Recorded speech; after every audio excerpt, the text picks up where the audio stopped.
Sekitar 42 tahun sudah saya mengabdikan diri di Universitas Negeri Padang yang kita banggakan ini, yang dulunya bernama IK Padang, yang sekarang menjadi Universitas Negeri Padang.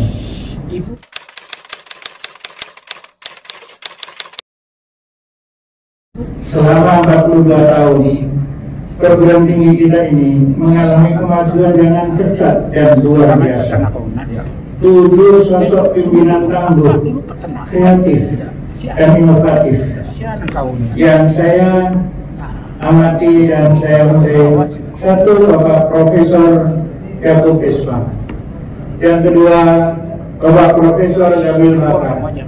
Yang ketiga, Bapak Profesor Amr Yusuf. Dan yang keempat, Bapak Profesor Muhammad Ansar. Yang kelima, Bapak Profesor Jen Awati Effendi, MBD. Bapak Profesor P. Yanwar. Dan saat ini pimpinan puncak kita di Universitas Negeri Padang adalah Bapak Profesor Ganif. Bapak Ibu hadirin yang saya muliakan, pada kesempatan ini saya mengucapkan terima kasih yang sebesar-besarnya kepada Bapak Ibu pimpinan beserta seluruh sivitas akademika Universitas Negeri Padang yang telah memberikan kesempatan pada saya untuk menemukan jati diri saya, siapa saya, dan bagaimana keberadaan saya di Universitas Negeri Padang ini. Kebermanfaatan hidup telah saya peroleh dan rasakan dalam kurun waktu 42 tahun ini. Semuanya itu tidak terlepas dari bimbingan dan arahan dari Bapak Ibu senior saya, teman-teman, sahabat-sahabat saya.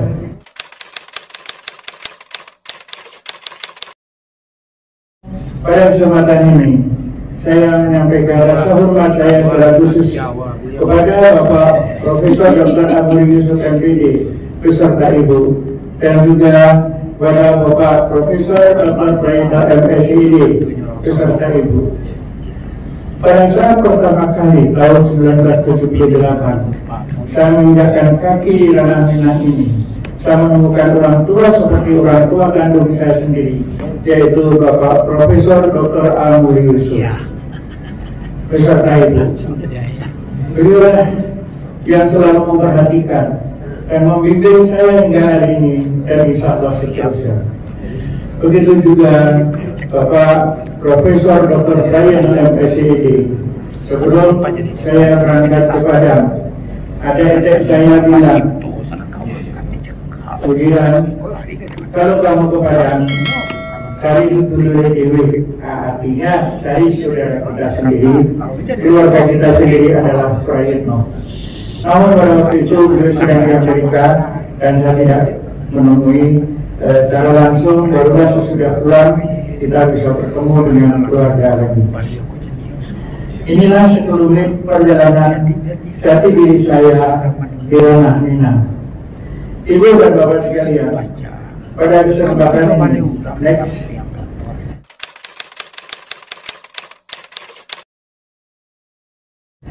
Pada kesempatan ini, saya ingin menyampaikan 2 pemikiran yang saya kutip dari para ahli. Pertama, pidato saya hari ini adalah upaya meningkatkan mutu pendidikan. Sebelum saya berbicara tentang mutu pendidikan, saya mengutip pendapat Moreno yang mengatakan bahwa profesi pendidikan itu adalah kompleks. Bagaimana kompleksnya nanti akan saya jelaskan. Begitu juga bagaimana mengukur mutu pendidikan. Apakah dengan nilai yang cum laude itu sudah dibilang mutu? Apakah dengan lulus cepat dari target yang diharapkan itu sudah dapat dinyatakan sebagai kriteria bahwa lulusan yang bermutu? Saya pikir belum cukup di situ. Kualitas daripada mutu lulusan masih harus diuji di dalam kinerjanya.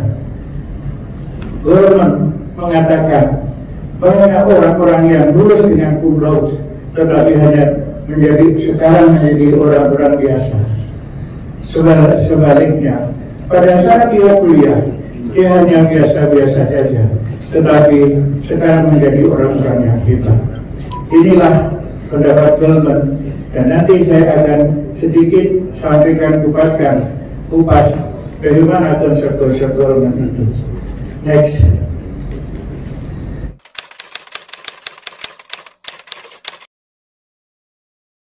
Saya mengutip pendapat Moreno bahwa profesi pendidikan itu kompleks. Mengapa profesi pendidikan kompleks? Ada 4 hal yang menandakan bahwa pendidikan itu kompleks. Pertama, pembelajaran itu bukanlah pekerjaan yang bersifat rutin. Yang kedua, pembelajaran memiliki banyak tujuan. Yang ketiga, pembelajaran berhubungan dengan peserta didik yang heterogen dan berbeda-beda. Dan yang keempat, pembelajaran perlu mengintegrasikan beberapa jenis ilmu pengetahuan. Inilah pendapat Goldman dalam buku Educational Psychology 2010 di halaman 5. Kemudian Bapak nanti untuk jelasnya bisa membaca kalau menemukan buku itu.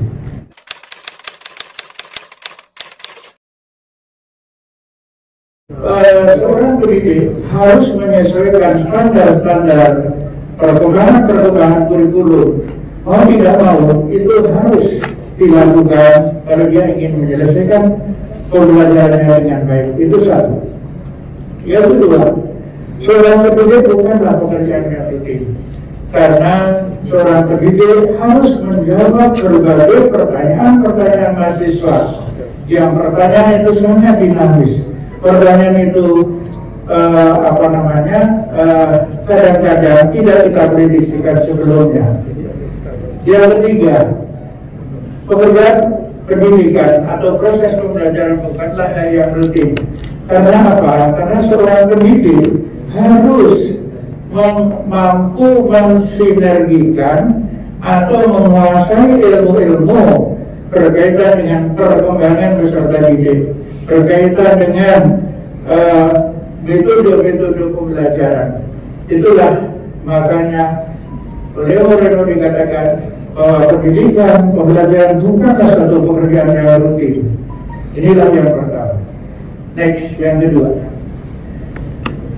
pembelajaran memiliki banyak tujuan.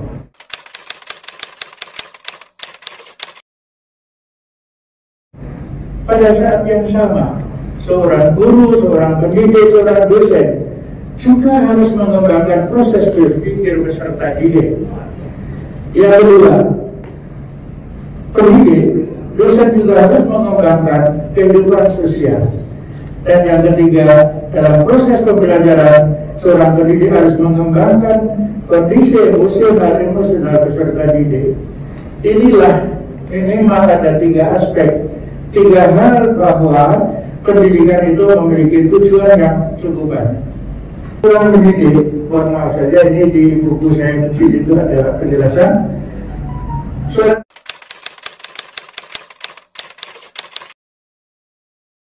pendidik itu bagikan pimpinan orkestra. Dia memimpin banyak perbedaan individu, baik dari segi aspek budaya, baik dari segi kelemahan dan kekuatan cara berpikirnya, baik dari segi latar belakang kehidupan lainnya. Itu sangat heterogen. Oleh karena itu, seorang pendidik harus memahami itu. Tanpa memahami hal yang seperti itu, maka proses pembelajaran akan gersang dan proses pembelajaran akan berlangsung dengan tidak ada kesan yang masuk dalam long term memory dari peserta didik. Yang keempat adalah pendidikan yang sangat kompleks itu, dia harus memperhatikan, mensinergikan berbagai ilmu pengetahuan. Ilmu pengetahuan berkaitan dengan materi yang dipelajari, ilmu pengetahuan yang berkaitan dengan perbedaan individu, ilmu pengetahuan yang berkaitan dengan materi-materi yang disajikan.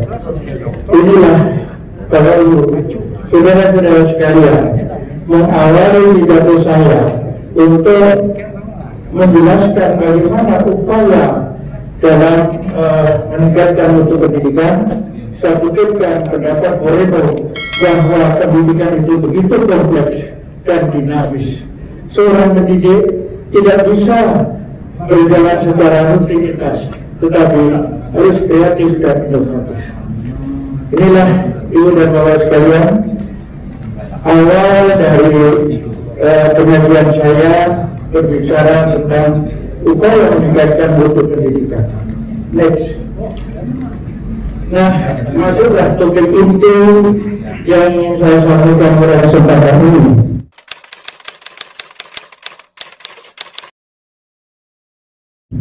Bahwa pendidikan sebagai suatu sistem itu memiliki 5 komponen.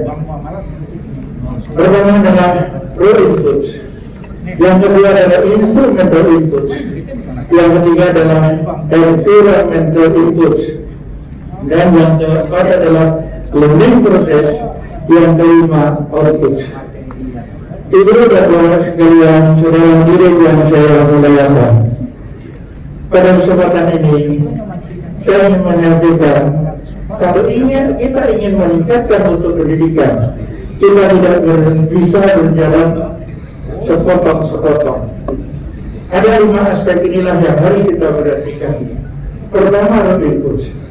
Raw input itu yang dibawa dan melekat dalam diri mahasiswa ataupun siswa. Dalam diri mahasiswa, saya berikan contoh saja di lingkungan perguruan tinggi. Dalam diri mahasiswa ada kemampuan berpikir yang disebut adalah IQ, kemampuan berpikir secara umum. Ada yang kuat, ada yang lemah. Itu ada di hadapan kita. Sisi lain, government yang mempopulerkan ide-ide dari survei dan jurnal dan survei yang mempopulerkan emotional intelligence, kecerdasan emosi. Ada beberapa hal yang ikut mempengaruhi keberhasilan seseorang dalam hidup ini. Di antaranya adalah kecerdasan emosi. Indikator orang yang cerdas emosi adalah mampu memotivasi diri, mampu mengerti perasaan orang lain, mampu bersosialisasi, dan lain sebagainya. Di samping itu, saudara sekalian, Bapak Ibu yang saya hormati, tidak cukup itu. Ada pengembangan ilmu baru yang dikemukakan di sports. Kita mengemukakan bahwa ada kecerdasan lain yang disebut adversity intelligence. Adversity intelligence adalah kecerdasan yang berkaitan dengan daya tahan seseorang dalam menghadapi benturan-benturan hidup. Nah, tidak semua orang mampu, tidak semua mahasiswa mampu menghadapi benturan-benturan hidup, terutama pada menyusun tugas akhir. Mereka kadang-kadang tidak tahan menghadapi tantangan-tantangan itu, tantangan yang diberikan oleh dosen dan lain sebagainya. Akibatnya apa? Mereka tidak sampai ke ujung penyelesaian studinya. Sisi lain, learning proses hal ini ada di dalamnya. Kita harus menyadari itu.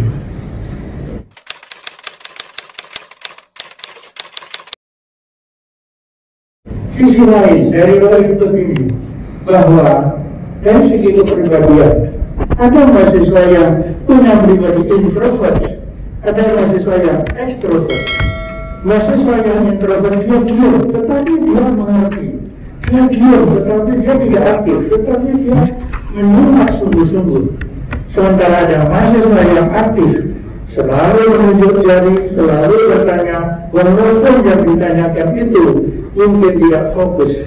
Tapi itulah kadang-kadang para pendidik terpengaruh oleh aktivitas mahasiswa yang diam dianggap itu tidak berpotensi atau tidak berprestasi, yang aktif itulah yang berprestasi. Itulah perangkap-perangkap yang merugikan mahasiswa. Itu adalah teori-teori behaviorisme. Dia hanya menilai apa yang kelihatan, padahal itu tidak benar. Inilah kepribadian mereka. Kemudian juga ada bakat. Mereka punya bakat macam-macam. Bapak Ibu, saudara-saudara yang saya muliakan,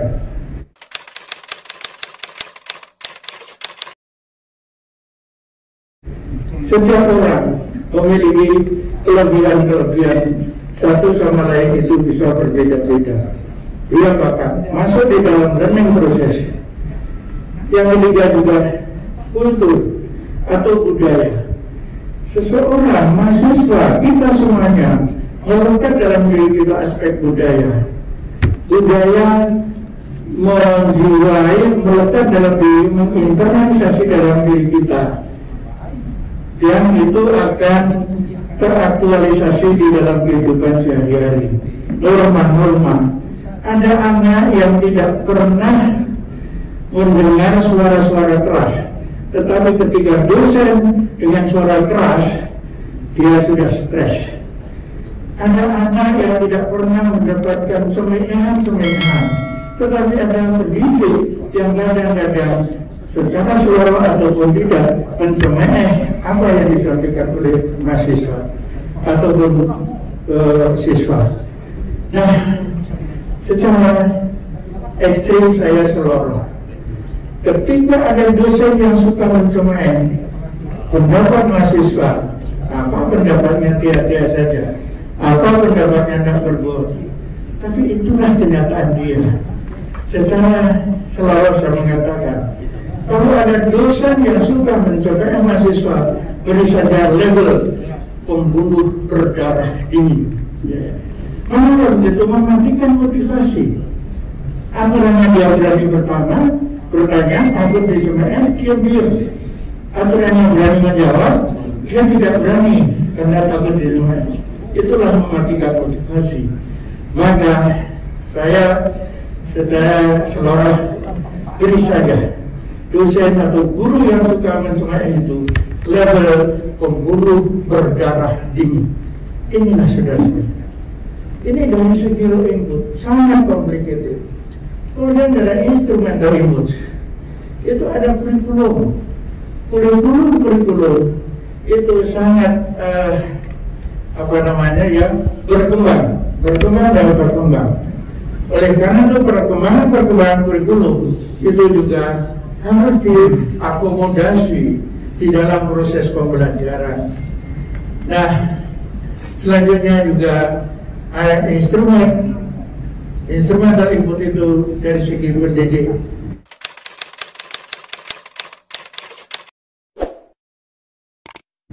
Pendidik dalam konteks ini di dalam undang-undang pendidikan guru dan dosen itu dikasihkan bahwa pendidik yang profesional itu mesti menguasai 4 kompetensi pedagogik, kompetensi kepribadian, kompetensi sosial, dan kompetensi profesional. Sudahkah para pendidik di dalam learning proses itu betul-betul mengaktualisasikan 4 kompetensi itu? Kalau tidak mau learning proses dalam proses pembelajaran itu akan berpengaruh baik positif maupun negatif. Sistem evaluasi, masa instrumental input. Apakah sistem evaluasi kita yang selama ini kita lakukan itu sudah tepat atau belum? Kalau kita kembali kepada konsepnya Gardner bahwa setiap orang punya keunggulan dalam bidang tertentu, lalu kita evaluasi dengan instrumen yang sama, apakah itu adil?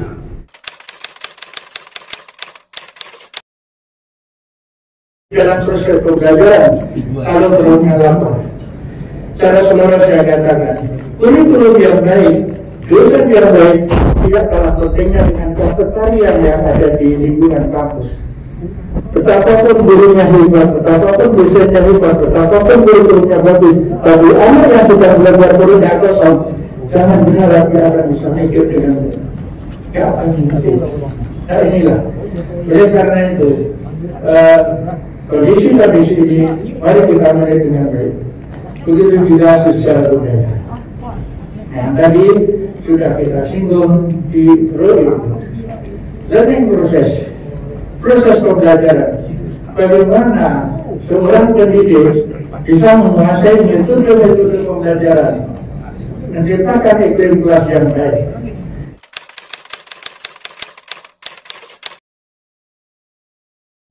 Kalau ada paradigma lama menyatakan bahwa kehadiran guru tidak bisa digantikan oleh siapapun. Iya, tapi guru yang macam mana? Guru yang menguasai bukan kompetensi. Tapi kalau guru yang datangnya marah-marah, guru yang datangnya itu menghilangkan motivasi saja siswa, dia lebih baik belajar dengan robot. Dia lebih pintar. Sekarang mungkin tidak populer, tapi orang sudah berpikir bahwa robot bisa mengajar matematik, robot bisa mengajar berbagai hal. Karena apa? Karena kita orang-orang yang sudah berkembang, dia menciptakan kecerdasan buatan, ya, kecerdasan buatan. Robot adalah memiliki kecerdasan buatan. Jadi sekali lagi, Ibu Bapak hadirin yang saya muliakan, paradigma lama yang mengatakan bahwa kehadiran guru tidak bisa digantikan betapapun canggihnya ilmu. Tapi guru yang macam mana? Guru yang memiliki 4 kompetensi itu. Tapi guru yang tidak itu, jangan berharap dia diharapkan kehadirannya oleh para siswa.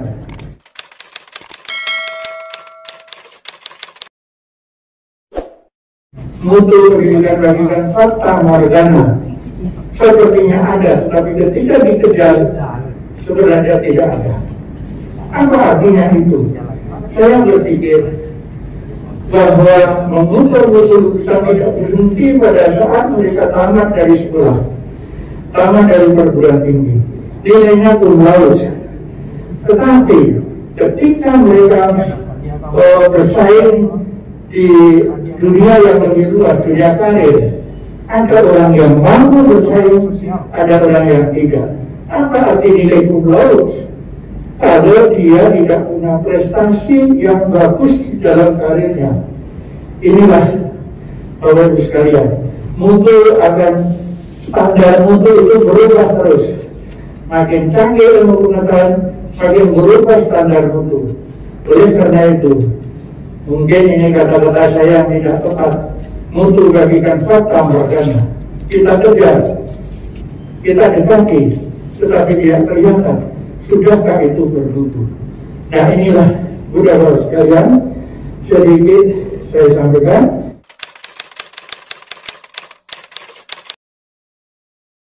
Oleh karena itu, kalau kita ingin meningkatkan mutu pendidikan, kita harus berpikir sistemik. Nggak bisa dosennya saja, kurikulumnya saja dirubah dengan biaya yang banyak memakan biaya, tetapi yang lain tidak juga berputar. Jangan berharap untuk pendidikan akan bisa berjalan. Oleh karena itu, karena ini sistem, bagikan komponen sepeda. Kalau yang rodanya jalan tetapi rantingnya tidak jalan, maka sepeda tidak akan berfungsi sebagaimana mestinya. Oleh karena itu, akhir dari pidato saya ini adalah kalau kita ingin meningkatkan untuk pendidikan, kita mesti berpikir sistemik. Mesti 5 komponen ini bergerak bersama-sama, mendapatkan perhatian bersama-sama. Jangan sampai ada yang sifatnya latah. Sekarang guru disertifikasi, sudah banyak uang, tapi untuk pendidikan begitu juga nggak akan berubah. Kenapa? Karena itu hanya satu komponen yang dibuat, komponen lain tidak bergerak.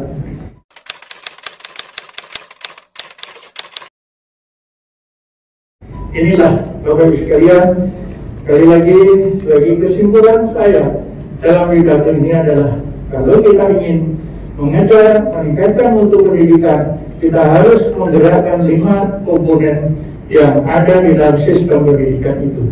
Pertama, yang kedua, bahwa masalah mutu pendidikan, kualitas pendidikan tidak semata-mata bisa diukur dengan nilai prestasi yang cum laude cepatnya tamat, tetapi mereka harus teruji di lapangan.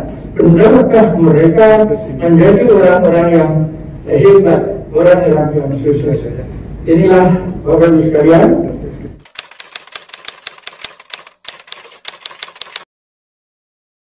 Selanjutnya saya akan menyampaikan pesan-pesan moral. Hidup adalah bagaikan air yang mengalir. karena kita semuanya dilepas oleh Ibu Pertiwi dari mata air, silakan Anda menuju ke titik akhir adalah di hulu, yaitu Muaro. Tetapi apa yang terjadi? Tidak semua air yang dilepas dari Ibu Pertiwi di mata air itu sampai ke hulu, tidak. Ada yang mampir di sawah, berhentilah di sana. Ada yang mampir ke pulau, berhentilah di sana. Ada yang mampir ke Parak, berhentilah di sana.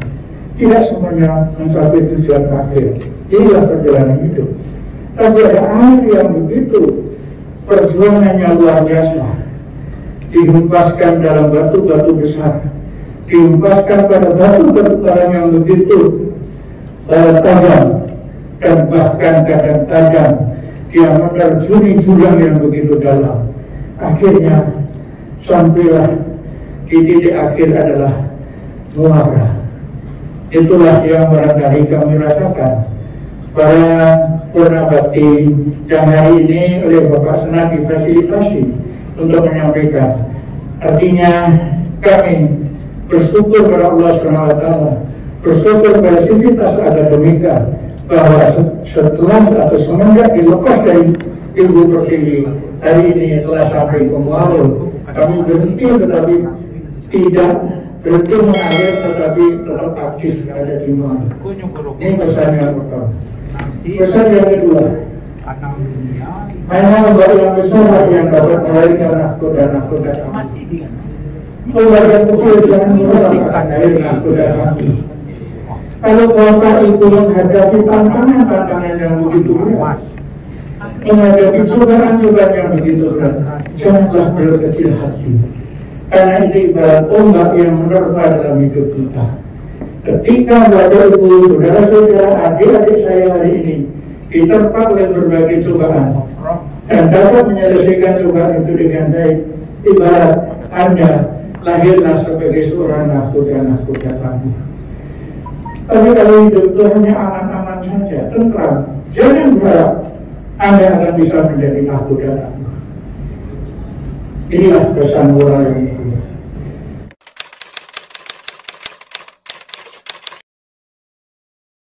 Pesan moral yang ketiga, orang-orang yang susah adalah orang-orang yang berani menciptakan tantangan dan dapat melaksanakannya dengan baik. Berhasil. Kata Mario Teguh mengatakan, orang-orang yang susah adalah orang-orang yang berani menciptakan tantangan. Tantangan tidak ditunggu, tetapi tantangan mesti kita ciptakan. Itulah orang-orang yang ingin berkembang. Itulah orang-orang yang ingin hebat. Nah inilah, Ibu dan Bapak sekalian, ini ilustrasi ini adalah orang-orang yang berani menciptakan tantangan dan berusaha untuk mengatasi tantangan itu.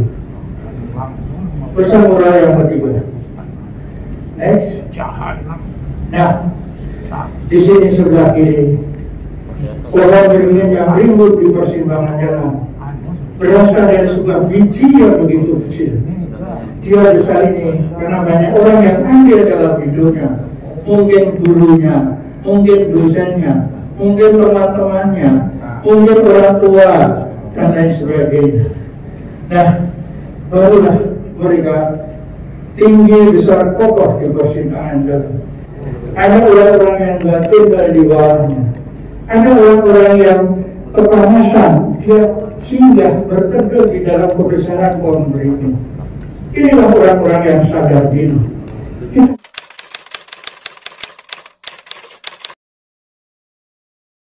Kita sadar, kita sebagai seorang pendidik, sebagai dosen taruhlah begitu, banyak yang mahasiswa yang menggantungkan harapan-harapan dan masa depannya pada kita. Mari kita coba, kita sadar diri bahwa kebesaran kita adalah banyak orang yang andil dalam hidupnya. Inilah sosok Alam Takabang dari guru yang berkokoh ini. Lalu yang terakhir, pesan moral yang terakhir adalah tidak sadar dan lupa diri. Burung elang yang gagah perkasa, melayang-layang di angkasa, berasal dari sebuah telur yang begitu kecil. Namun apa yang terjadi? Ketika palungnya sudah kuat, kukunya sudah tajam, dia berbuat sewenang-wenang kepada makhluk yang lemah. Dicabut-cabut mereka, dimakan mentah-mentah. Itulah ilustrasi burung elang yang lupa pada dirinya. Padahal dia hanya berasal dari sebuah pulau yang begitu kecil. Dia bisa-bisa karena banyak orang, banyak makhluk lain yang ini dalam hidupnya. Tapi dia lupa ketika dia sudah besar. Dia bertindak sewenang-wenang, memperdaya makhluk-makhluk yang lemah. Inilah Bapak Ibu hadirin, anak-anak kami yang muda, perjalanan masih panjang. Ada beberapa pesan moral yang disampaikan oleh orang-orang bijak. Yang saya beri topik adalah alam takama.